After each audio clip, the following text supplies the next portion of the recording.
আজকের আমরা আলোচনা করব গ্রিন হাউস এফেক্ট ও বিশ্ব উষ্ণায়ন, অর্থাৎ গ্রিন হাউস প্রভাবটা কি এবং তার ফলে কিভাবে বিশ্ব উষ্ণায়ন হয় সেটা নিয়েই আজকের আলোচনা আমাদের। প্রথমে আমি আসি গ্রিন হাউস এফেক্ট। এই গ্রিন হাউস এফেক্টটা কি? দেখো, আমাদের যে পৃথিবী আছে, তোমরা জানো, আগে উল্লেখ করেছি তোমাদের, এই যে পৃথিবী আছে, পৃথিবী পৃষ্ঠে বায়ুমণ্ডল বেশ অনেকটা দূরত্ব পর্যন্ত রয়েছে। আগেই বলেছি বেশ কয়েক হাজার কিলোমিটার পর্যন্ত বায়ুমণ্ডলের স্তর আছে। এই যে বায়ুমণ্ডলের স্তর আছে উপরে, সেই উপরে যত যাওয়া হবে বায়ুমণ্ডলের বিভিন্ন উপাদানগুলোর ঘনত্ব আস্তে আস্তে কমতে থাকে, নিচে ঘনত্বটা অনেক বেশি।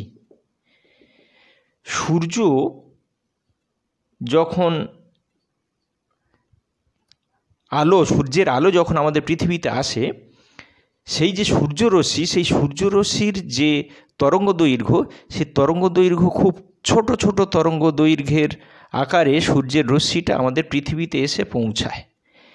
পৃথিবীতে এসে পৌঁছানোর পরে সেই ছোট তরঙ্গ দৈর্ঘ্যের আলো বা রশ্মি তাপ হিসেবে যখন পৃথিবী পৃষ্ঠে এসে পড়ে, তখন পৃথিবী পৃষ্ঠ কী করে? সেই তাপটাকে শোষণ করে নেয়, সেই রশ্মিটাকে শোষণ করে নেয়। নেওয়ার পরে তারপরে সেই তাপটাকে যখন সে বিকিরণ করে, তখন তার তরঙ্গ দৈর্ঘ্য কম্পারেটিভলি বেড়ে যায়। সেই বেড়ে যাওয়া তরঙ্গ দৈর্ঘ্য এবারে আস্তে আস্তে উপরের দিকে ওঠে। যখন সে বিকিরণ করে তাপটা, তরঙ্গ দৈর্ঘ্য বাড়ার ফলে যখন উপরের স্তরে, বায়ুমণ্ডলের স্তরে সে চলে যায়, তখন উপরের বায়ুমণ্ডলের স্তর থেকে সে কিন্তু আর মহাকাশে ফিরে যেতে পারে না। সেই মহাকাশে ফিরে যেতে না পারার জন্য কি হয়, কিছুটা এই যে বড় তরঙ্গ দৈর্ঘ্যের বিকিরিত যে রশ্মি, কিছুটা এই যে স্তর আছে বায়ুমণ্ডলের উপরের যে স্তরটা আছে, এই স্তর দ্বারা শোষিত হয়, আর বাকি অংশটা আবার প্রতিফলিত হয়ে নিচে নেমে আসে। এই যে বিকিরিত রশ্মি যেটা, বা বিকিরিত তাপ যেটাই বলো, যেটা উপরে উঠতে চাচ্ছিল কিন্তু উপরে উঠতে পারলো না পারার দুটো কারণ বললাম। একটি কারণ হচ্ছে বায়ুস্তর, যেটা কিছুটা অংশ সেই বায়ুস্তর শোষণ করে নেয়, বাকিটা আবার প্রতিফলিত হয়ে নিচের দিকে নামতে থাকলো। নিচের দিকে যেটা নামতে থাকলো, যে তাপটা, সেটা পৃথিবী সংলগ্ন যে বায়ুস্তর, সেই বায়ুস্তরটাকে আস্তে আস্তে উত্তপ্ত করছে। এবং উপরের যে বায়ুস্তর ছিল, যে বায়ুস্তর এই বিকিরিত রশ্মি বা বিকিরিত তাপের কিছুটা শোষণ করলো, তার ফলে উপরের বায়ুমণ্ডলের স্তরটাও কি হয়ে গেল? উত্তপ্ত হয়ে গেল, গরম হয়ে গেল, যার ফলে পৃথিবী পৃষ্ঠ থেকে শুরু করে আর উপরের বায়ুমণ্ডলের সমস্ত স্তরটা আস্তে আস্তে আস্তে আস্তে উত্তপ্ত হতে থাকে। এইভাবে দিনের পর দিন চলতে চলতে চলতে চলতে আস্তে আস্তে বায়ুমণ্ডলটা, অর্থাৎ পরিবেশটা আস্তে আস্তে উত্তপ্ত হয়ে যায়। এই যে প্রাকৃতিক প্রক্রিয়ায় এই যে বায়ুমণ্ডলের তাপমাত্রা বা ভূপৃষ্ঠ সংলগ্ন হোক আর তার উপরের বায়ুমণ্ডলের তাপমাত্রা যে বাড়তে থাকলো, এটাকেই আমরা বলি গ্রিন হাউস এফেক্ট বা গ্রিন হাউস প্রভাব।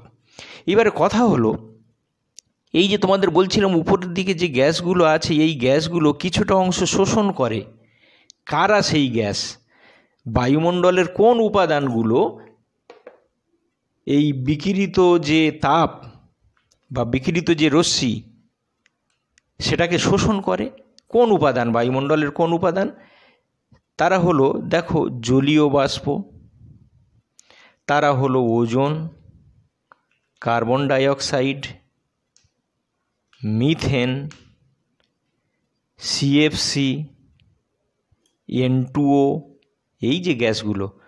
আরেকবার বলি, জলীয় বাষ্প, ozone, carbon dioxide, methane, CFC অর্থাৎ ক্লোরোফ্লুরোকার্বন, N2O, এই যে গ্যাসগুলো বায়ুমণ্ডলে, এই যে গ্যাসগুলো বায়ুমণ্ডলের এই যে উপাদানগুলো, এই উপাদানগুলো কিন্তু ওই যে বিকিরিত তাপটা, সেই তাপটাকে শোষণ করে রাখতে পারে। বায়ুমণ্ডলের শোষণ করে রাখতে পারে, এই তাপগুলো শোষণ করে রাখতে পারে বলে তারা কিন্তু বায়ুমণ্ডলকে গরম করে দেয়, উষ্ণতা বাড়িয়ে দেয়। ওই জন্যে এই গ্যাসগুলোকে আমরা বলি green house gas. Green house প্রভাবের জন্য এই গ্যাসগুলো কিন্তু দায়ী। পরীক্ষায় প্রশ্ন পড়ে এই গ্যাসগুলোকে নিয়ে একটি বা দুটি গ্রিন হাউস গ্যাসের উল্লেখ করো, ইত্যাদি ইত্যাদি। তাহলে কি বললাম? জলীয় বাষ্প, ozone, carbon dioxide, methane, CFC এবং N2O, এই গ্যাসগুলোকে আমরা গ্রিন হাউস গ্যাস বলি। আর একটা জিনিস এর সাথেই বলে দিই তোমাদের, দেখো নাইট্রোজেন, অক্সিজেন, কার্বন মনোক্সাইড, এদের কিন্তু ওই তাপ শোষণ করার ক্ষমতা একেবারে নেই বললেই চলে। তাই এই যে নাইট্রোজেন বা অক্সিজেন বা কার্বন মনোক্সাইড, এদেরকে কিন্তু আমরা গ্রিন হাউস গ্যাস বলবো না। উপরে যেগুলো বললাম এগুলো গ্রিন হাউস গ্যাস, কিন্তু নাইট্রোজেন, অক্সিজেন, কার্বন মনোক্সাইড এরা কেউ কিন্তু গ্রিন হাউস গ্যাস নয়। তার কারণই হলো এরা ওই বিকিরিত তাপকে কিন্তু শোষণ করে ধরে রাখতে পারে না। তাই এবার আমরা আলোচনা করব এই গ্রিন হাউস প্রভাবের ফলে কিভাবে বিশ্ব উষ্ণায়নটা হচ্ছে।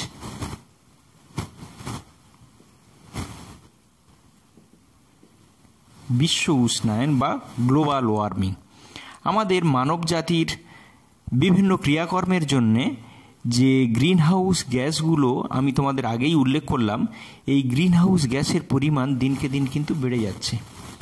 এই গ্রিন হাউস গ্যাসগুলির পরিমাণ ক্রমাগত বাড়ার জন্যে আমাদের পৃথিবীর উপরিস্থিত বায়ুমণ্ডলের তাপমাত্রা কিন্তু ক্রমাগত বেড়েই চলেছে, যার ফলে আমাদের বিশ্ব কিন্তু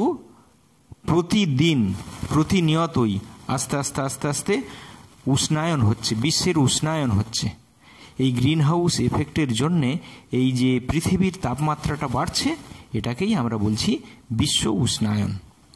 এই বিশ্ব উষ্ণায়নের জন্য প্রায় প্রতি বছর যেন 0 থেকে 0.05 ডিগ্রি সেলসিয়াস টেম্পারেচার প্রতি বছর এই টেম্পারেচারটা কিন্তু বেড়ে যাচ্ছে এই বিশ্ব উষ্ণায়নের প্রভাবে।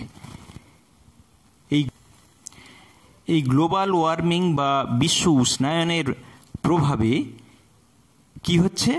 আমাদের পৃথিবীর তাপমাত্রাটা কিন্তু প্রতিনিয়ত বেড়ে চলেছে। আমাদের পৃথিবীর এখন গড় তাপমাত্রা কত জানো? গড় তাপমাত্রা হচ্ছে 15 degree Celsius, 15 degree Celsius, 15 degree Celsius.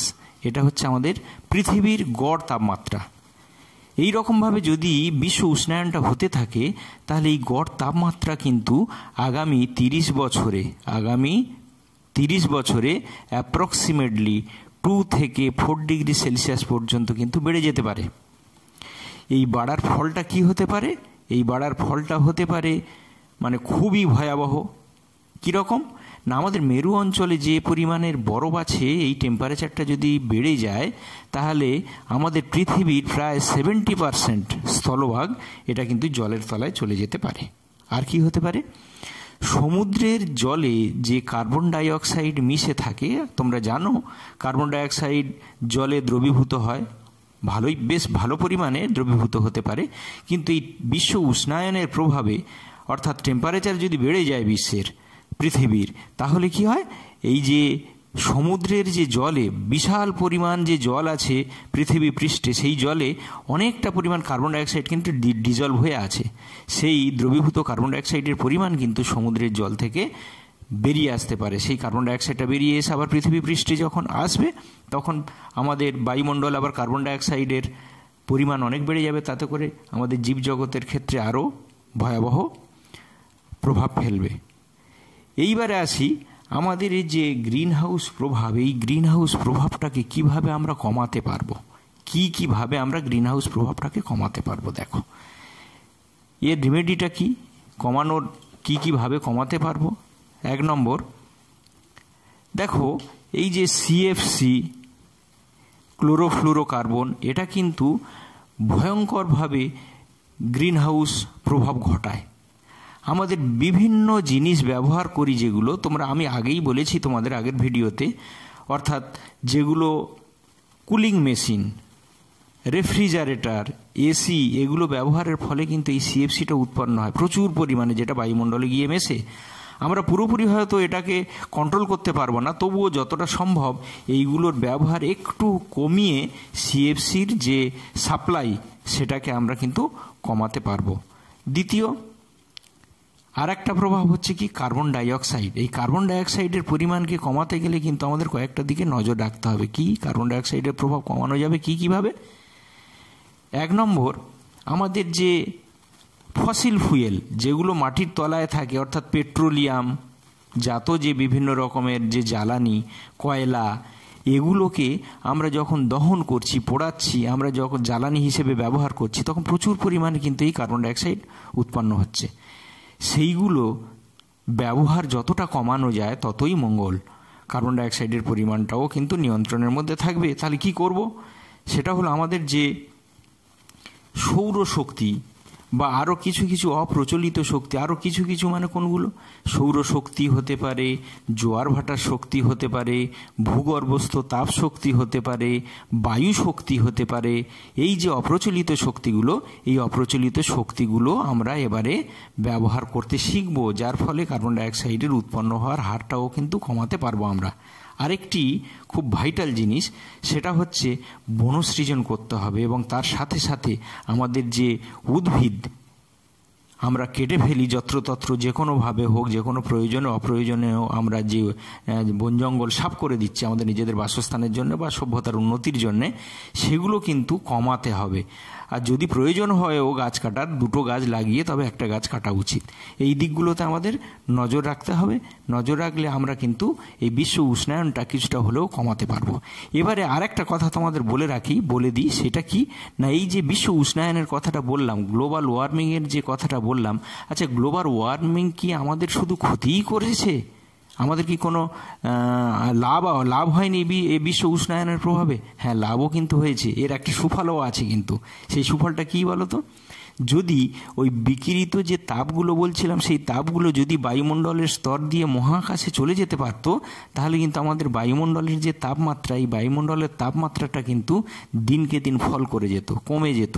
সেই কমে যাওয়ার ফলে বর্তমানে আজ পর্যন্ত যদি ওইভাবে কমতে থাকতো, তখন আজ পর্যন্ত কমে গেলে পৃথিবীর তাপমাত্রা -23 ডিগ্রি সেলসিয়াস পর্যন্ত নেমে আসতো, যে টেম্পারেচারে উদ্ভিদ প্রাণীকুল কোনো কিছুর অস্তিত্ব আর থাকতো না। তাহলে বিশ্ব উষ্ণায়নেরও কিন্তু প্রয়োজন আছে, অর্থাৎ তাপমাত্রা যদি ক্রমাগত কমতে থাকতো, বিশ্ব উষ্ণায়ন না থাকলে, তাহলেও কিন্তু আমাদের অস্তিত্ব সংকট হতো। অর্থাৎ বিশ্ব উষ্ণায়নের দরকার আছে, কিন্তু সেটা কিন্তু একটা সীমিত পরিধির মধ্যে থাকতে হবে। সেই জন্য আমাদের যে কারণে বিশ্ব উষ্ণায়ন বর্তমানে হচ্ছে, সেই কারণগুলো যতদূর সম্ভব আমরা যদি দূর করতে পারি, সেই কারণগুলোকে আমরা যদি সমাধান করতে পারি, তাহলে আমাদের এই একটা ভয়ঙ্কর যে পরিস্থিতি, সেই পরিস্থিতি থেকে আমরা রেহাই পেতে পারবো। তাহলে আজকে এই পর্যন্ত বিশ্ব উষ্ণায়ন আর গ্রিন হাউস এফেক্ট দুটো নিয়ে আলোচনা করলাম। এর পরের ভিডিওতে আমরা আসব শক্তির যথাযথ ব্যবহার এবং তাদের সংরক্ষণ। শক্তির যথাযথ ব্যবহার এবং তার সংরক্ষণ নিয়ে আমরা আলোচনা করব। শক্তির ব্যবহার ও তার সংরক্ষণ, এইটা নিয়ে পরের দিন আমরা আলোচনা করব। তাহলে আজকে এই পর্যন্ত।